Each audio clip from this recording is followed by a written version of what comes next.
ಮಾತನಾಡಬೇಕಂತೇಳಿ ತಮ್ಮ ಪರವಾಗಿ ಅವರಲ್ಲಿ ವಿನಂತಿಯನ್ನು ಮಾಡ್ತೇನೆ.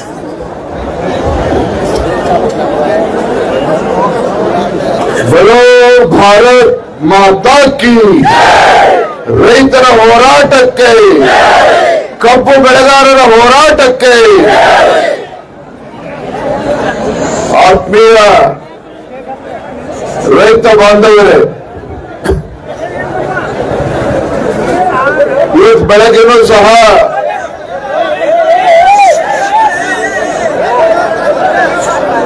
ಮಾಧ್ಯಮದ ಸ್ನೇಹಿತರು ಇವತ್ತು ಎಷ್ಟು ಒಳ್ಳೆ ಕೆಲಸ ಮಾಡಿದ್ದಾರೆ ಅಂತ ಹೇಳಿದ್ರೆ, ಇಡೀ ಬೆಳಗ್ಗೆಯಿಂದ ಈ ಹೋರಾಟವನ್ನ ಇಡೀ ರಾಜ್ಯದ ಜನತೆಗೆ ತೋರಿಸ್ತಕ್ಕಂಥ ಒಂದು ಪುಣ್ಯದ ಕೆಲಸ ಅವರು ಮಾಡಿದ್ದಾರೆ. ರಾಜ್ಯದ ಇಡೀ ರಾಜ್ಯಕ್ಕೆ ಎಲ್ಲ ಸುದ್ದಿ ವಾಹಿನಿಗಳು ಕೂಡ ನಮ್ಮ ಕಬ್ಬು ಬೆಳೆಗಾರರ ಹೋರಾಟ, ನಿಮ್ಮ ಸಮಸ್ಯೆ ಇದೆಲ್ಲದನ್ನು ಕೂಡ ರಾಜ್ಯ ಸರ್ಕಾರಕ್ಕೂ ಕೂಡ ಮುಟ್ಟಿಸುವಂತ ಕೆಲಸ ಮಾಡಿದ್ದಾರೆ. ರಾಜ್ಯದ ಜನತೆಗೂ ಕೂಡ ಮುಟ್ಟಿಸುವಂತ ಕೆಲಸ ಮಾಡಿದ್ದಾರೆ. ಅಷ್ಟೇ ಅಲ್ಲ, ಇಡೀ ರಾಜ್ಯದಲ್ಲಿ ರೈತರು ಬೀದಿಗಳಿಗಂತೂ ಹೋರಾಟ ಮಾಡ್ತಕ್ಕಂಥ ಪರಿಸ್ಥಿತಿಯನ್ನು ಕೂಡ ನಮ್ಮ ಪತ್ರಿಕಾ ಮಾಧ್ಯಮದ ಸ್ನೇಹಿತರು ಮಾಡಿದ್ದಾರೆ. ಅವರಿಗೆ ತಮ್ಮೆಲ್ಲರ ಪರವಾಗಿ ಅವರಿಗೆ ನಾನು ಅಭಿನಂದನೆಯನ್ನ ಕೂಡ ನಾನು ಸಲ್ಲಿಸ್ತಾ ಇದ್ದೇನೆ. ಆತ್ಮೀಯ ಬಂಧುಗಳೇ, ನಿಮ್ಮೆಲ್ಲರೂ ಕೂಡ ಒಂದು ನೋವಿತ್ತು. ಏನಪ್ಪ, ನಮ್ಮ ಹೋರಾಟಕ್ಕೆ ಎಲ್ಲರೂ ಕೂಡ ಬರ್ತಾರೆ, ಹಾಗೆ ಒಂದು ತಾಸು ಕೂಡಿ ಬಂದು ಭಾಷಣ ಮಾಡಿ ಮತ್ತೆ ವಾಪಸ್ ಹೋಗ್ತಾರೆ ಅಂತೇಳಿ ನಿಮ್ಮೆಲ್ಲರೂ ಕೂಡ ಬೇಸರ ಇತ್ತು. ನಾನು ಕೂಡ ಇವತ್ತು ಬೆಳಗ್ಗೆ ಬಂದಾಗ ಒಂದೆರಡು ತಾಸಿದ್ದು ಇಲ್ಲಿ ರೈತರ ಕಬ್ಬು ಬೆಳೆಗಾರರ ಸಮಸ್ಯೆನ ಅರ್ಥ ಮಾಡಿಕೊಂಡು ಒಂದೆರಡು ತಾಸಿದ್ದು ಇಲ್ಲಿ ಹೊರಡಬೇಕು ಅಂತ ನಾನು ಕೂಡ ಆಲೋಚನೆ ಮಾಡ್ಕೊಂಡು ಬಂದಿದ್ದೆ. ಸಂಜೆ ಕೊಲ್ಲಾಪುರದಿಂದ ಫ್ಲೈಟ್ ಬುಕ್ ಮಾಡಿಸಿದ್ದೆ. ನಮ್ಮ ರೈತ ನಾಯಕರಾಗಿರ್ತಕ್ಕಂಥ ಪೂಜಾರವರು ಕೂಡ ಮಾತನಾಡ್ತಾ, ವಿಜಯಣ್ಣ ಅವರು 4 ತಾಸಾರು ಇಲ್ಲಿರ್ಬೇಕು ಅಂತೇಳಿ ಅವರ ಅಪೇಕ್ಷೆನ ವ್ಯಕ್ತಪಡಿಸಿದ್ರು. ಆದ್ರೆ ಇಂಥ ಉರಿ ಬಿಸಿಲಿನಲ್ಲಿ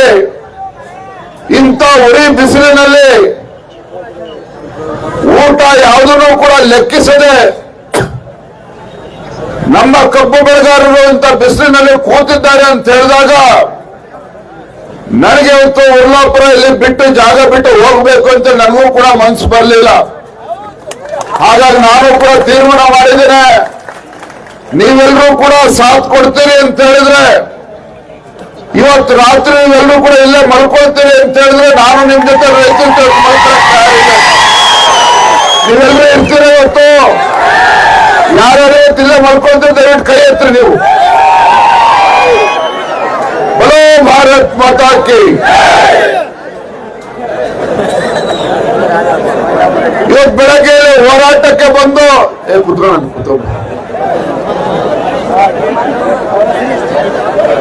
ಮಧ್ಯಾಹ್ನದ ಮೇಲೆ ಶುಗರ್ ಕಮಿಷನರ್ ಜೊತೆ ನಾನು ಮಾತನಾಡಿದ ದೂರವಾಣಿ ಮುಖೇನ. ನಾನು ಈ ಜಾಗದಿಂದ ಮಾಧ್ಯಮದಲ್ಲಿ ಚೂರೆಲ್ಲ ಕೂತ್ಕೊಂಡ್ಬಿಡೋಣ, ಕ್ಯಾಮ್ರಾ ಇತ್ತು ಮಾಧ್ಯಮ ಸ್ನೇಹಿತಲ್ಲ ಕೂತ್ಕೊಂಡ್ಬಿಡಿ, ದಯವಿಟ್ಟು ಸೆಟ್ ಮಾಡಿ ಕೂತ್ಕೊಂಡ್ಬಿಡಿ ದಯವಿಟ್ಟು. ನೀವು ಕೂತ್ಕೊಂಡ್ಬಿಡೋಣ ದಯವಿಟ್ಟು, ಕೂರ್ತಾ ತಡೆಯಪ್ಪ. ನಾನು ಕೂಡ ಮಧ್ಯಾಹ್ನ ಇಲ್ಲೇ ರಾಗಿ ಅಂಬ್ಲಿ ಕುಡಿದು ಕಟಕ ರೊಟ್ಟಿ ತಿನ್ಕೊಂಡು ನಾನು ಈ ಜಾಗದಿಂದ ಮಧ್ಯಾಹ್ನ ಬೇರೆ ಕಡೆ ಹೊರಟೆ. ದಾರಿ ಉದ್ದಕ್ಕೂ ಸಹ ಜಿಲ್ಲಾಧಿಕಾರಿಗಳ ಜೊತೆ ಸುಮಾರು 3:45 ಗಂಟೆ ಅವ್ರ ಜೊತೆನೂ ಕೂಡ ಚರ್ಚೆ ಮಾಡಿದ್ದೇನೆ. ಬೆಳಗಾವಿ ಜಿಲ್ಲಾಧಿಕಾರಿಗಳ ಜೊತೆ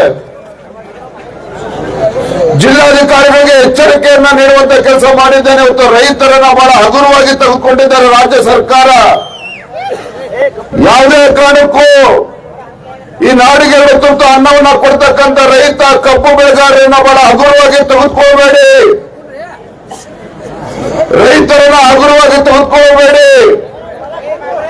ರೈತರನ್ನ ಎದುರಾಕೊಂಡ್ರೆ ಸರ್ಕಾರಕ್ಕೆ ಉಳಿಗಾಲ ಇಲ್ಲ. ಹಾಗಾಗಿ ನಿಮ್ಮ ಮುಖ್ಯಮಂತ್ರಿಗಳಿಗೆ ಮಾತನಾಡಿ ಸಂಬಂಧಪಟ್ಟಂತ ಸಚಿವರಿಗೆ ಮಾತಾಡಿ, ಉಸ್ತುವಾರಿ ಸಚಿವರಿಗೆ ಮಾತನಾಡಿ, ಇವತ್ತು ಗುಲ್ಲಾಪುರದ ಹೊತ್ತಿನ ರೈತರು ಕಬ್ಬು ಬೆಳೆಗಾರರು ಪ್ರತಿಭಟನೆ ಮಾಡ್ತಾ ಇದ್ದಾರೆ. ಈ ಪ್ರತಿಭಟನೆ ಕಿಚ್ಚು ಹೇಗೆ ದಿನೇ ದಿನೇ ದಿನೇ ದಿನೇ ಆಗ್ತಾ ಇದೆ ಅಂತ ಹೇಳಿದ್ರೆ, ಇವತ್ತು ಗೋಕಾಕಲ್ಲಿ ಹೋರಾಟ ಪ್ರಾರಂಭ ಆಗಿದೆ, ಇವತ್ತು ಬೈಲಹೊಂಗಲದಲ್ಲಿ ಹೋರಾಟ ಪ್ರಾರಂಭ ಆಗಿದೆ, ಚಿಕ್ಕೋಡಿನಲ್ಲಿ ಹೋರಾಟ ಪ್ರಾರಂಭ ಆಗಿದೆ, ಹುಕ್ಕೇರಿನಲ್ಲಿ ಅಥಣಿಯಲ್ಲೂ ಕೂಡ ಕಬ್ಬು ಬೆಳೆಗಾರರು ಬೀದಿಗಿಳಿದು ಹೋರಾಟವನ್ನು ಈಗಾಗಲೇ ಪ್ರಾರಂಭ ಮಾಡಿದ್ದಾರೆ. ಇನ್ನೂ ಕೂಡ ರಾಜ್ಯ ಸರ್ಕಾರ ಕಬ್ಬು ಬೆಳೆಗಾರರ ಬಗ್ಗೆ ನಿರ್ಲಕ್ಷ್ಯವನ್ನ ತೋರಿದ್ರೆ ಆ ಭಗವಂತ ಬಂದರೂ ಕೂಡ ನಿಮ್ಮ ಸರ್ಕಾರವನ್ನ ರಕ್ಷಣೆ ಮಾಡೋದಕ್ಕೆ ಸಾಧ್ಯ ಇಲ್ಲ. ಆ ಭಗವಂತ ಬಂದರೂ ಕೂಡ ಸರ್ಕಾರವನ್ನು ರಕ್ಷಣೆ ಮಾಡೋದಕ್ಕೆ ಸಾಧ್ಯ ಇಲ್ಲ.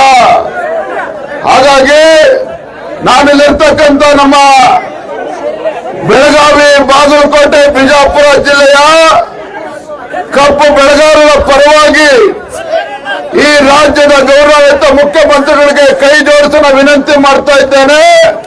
ಕಬ್ಬು ಬೆಳೆಗಾರರ ನಿರ್ಲಕ್ಷ್ಯವನ್ನ ಮಾಡಬೇಡಿ. ಇವತ್ತೇನು ಸಮಾಧಾನದಿಂದ ನಮ್ಮ ಕಬ್ಬು ಬೆಳೆಗಾರರು ಹೋರಾಟ ಮಾಡ್ತಾ ಇದ್ದಾರೆ. ಹೋರಾಟದ ಕಿಚ್ಚು ಇವತ್ತಾಗಲೇ ಬೇರೆ ಬೇರೆ ತಾಲೂಕಲ್ಲಿ ಕಿಚ್ಚು ಉಜ್ವಲ ಜ್ವಾಲೆಯಾಗಿ ಹರಡ್ತಾ ಇದೆ. ಇನ್ನೂ ಕೂಡ ನೀವು ಹಾಗೆ ಕಣ್ಮುಚ್ಕೊಂಡು ಬೆಂಗಳೂರಿಗೆಲ್ಲೇ ಕೂತಿದ್ರೆ ಇವತ್ತು ಈ ಜ್ವಾಲೆ ಏನಿದೆ, ಇವತ್ತು ಬೆಂಗಳೂರು ವಿಧಾನಸೌಧನೂ ಕೂಡ ಸುಡ್ತಕ್ಕಂಥ ಶಕ್ತಿ ಜ್ವಾಲೆಗಿದೆ. ಹಾಗಾಗಿ ನಾನು ರಾಜ್ಯ ಸರ್ಕಾರಕ್ಕೆ ಆಗ್ರಹ ಮಾಡ್ತೇನೆ, ಇವತ್ತು ನಾಳೆನೆ ನಮ್ಮ ರೈತರ ಮುಖಂಡರನ್ನ ಕೂರಿಸಿ ಒಂದು ವೇದಿಕೆ ನಿರ್ಮಾಣ ಮಾಡಿ ರೈತ ಮುಖಂಡರನ್ನ ಕರೆಸಿ ಈ ಸಮಸ್ಯೆಗೆ ಪರಿಹಾರ ಏನು ಅಂತ ಹೇಳೋದಕ್ಕೆ ಚರ್ಚೆ ಮಾಡಿ ಪರಿಹಾರವನ್ನ ಕಂಡುಕೊಳ್ತಕ್ಕಂಥ ನಿಟ್ಟಿನಲ್ಲಿ ಒಂದು ಒಳ್ಳೆಯ ವಾತಾವರಣ ನಿರ್ಮಾಣ ಮಾಡಬೇಕಾಗಿರ್ತಕ್ಕಂಥ ಕರ್ತವ್ಯ ರಾಜ್ಯ ಸರ್ಕಾರಕ್ಕೆ ನಾವು ಮಾಡಬೇಕು. ನಾನು ಮಧ್ಯಾಹ್ನ ಕೂಡ ಹೇಳಿದೆ, ಇವತ್ತು ಕಬ್ಬು ಬೆಳೆಗಾರರ ಹೋರಾಟ ನೆನ್ನೆ ಮೊನ್ನೆದಲ್ಲ, ಹಲವಾರು ವರ್ಷಗಳಿಂದ ಬೇರೆ ಬೇರೆ ಸಂದರ್ಭದಲ್ಲಿ ಹೋರಾಟಗಳು ಆಗಿರ್ತಕ್ಕಂಥದ್ದು. ವಿಠಲ್ ಅರ್ಬಾವಿ ಅವರು ಒಬ್ಬ ಕಬ್ಬು ಬೆಳೆಗಾರ ಆತ್ಮಹತ್ಯೆ ಮಾಡಿಕೊಂಡ್ರು, ಪ್ರಾಣ ಕಳ್ಕೊಂಡ್ರು. ಅವತ್ತು ಕೂಡ ಇದೇ ಸಿದ್ದರಾಮಯ್ಯ ರಾಜ್ಯದ ಮುಖ್ಯಮಂತ್ರಿಗಳಿದ್ರು. ಯಡಿಯೂರಪ್ಪರು ಏಕಾಂಗಿಯಾಗಿ ಹೋರಾಟ ಮಾಡಿ ಸದನದ ಹೊರಗಡೆ ಹೋರಾಟ ಮಾಡಿ ಅವತ್ತು 150 ರೂಪಾಯಿ ಹೆಚ್ಚು ದರವನ್ನು ಕೊಡಿಸ್ತಕ್ಕಂಥ ಕೆಲಸ ಪುಣ್ಯಾತ್ಮ ರೈತ ನಾಯಕ ಯಡಿಯೂರಪ್ಪರು ಮಾಡಿದ್ದಾರೆ.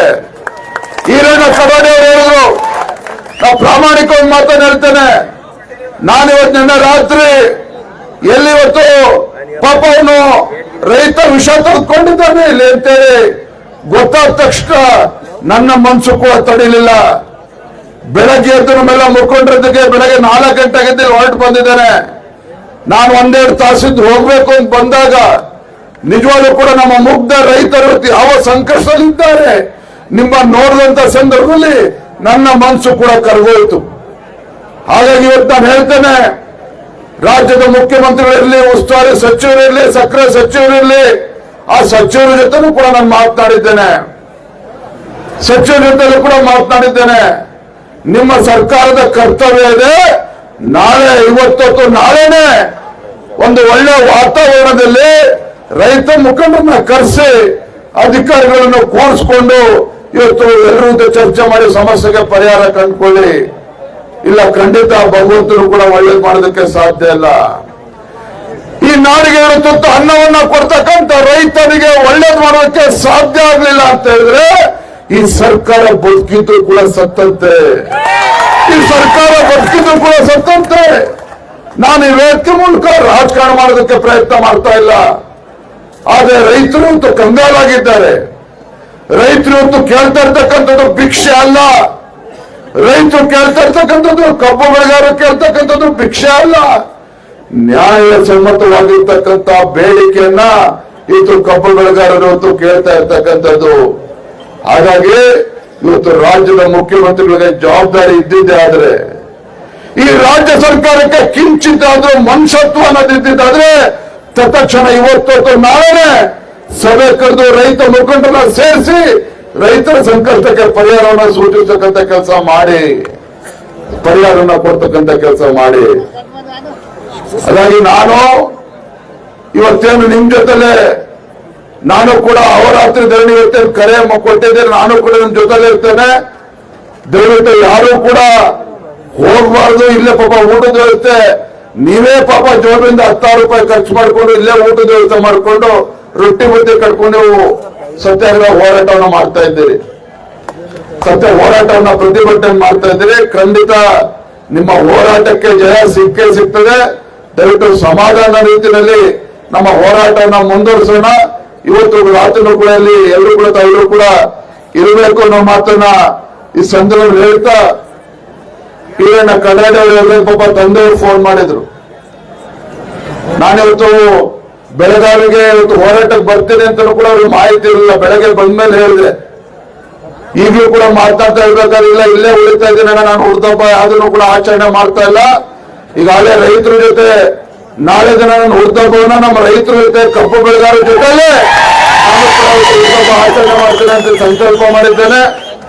ಹಾಗಾಗಿ ಯಾರು ಕೂಡ ನಾವು ತಲೆ ಕೆಡಿಸ್ಕೋಬೇಡಿ, ಸಮಾಧಾನದಲ್ಲಿ ಈ ಹೋರಾಟದ ಕಿಚ್ಚು ಕೂಡ ಆರಬಾರದು. ಆ ನಿಟ್ಟಿನ ನಮ್ಮ ಹೋರಾಟನ ತಾವು ಮುಂದುವರಿಸಿ ನನಗೆ ವಿಶ್ವಾಸ ಇದೆ.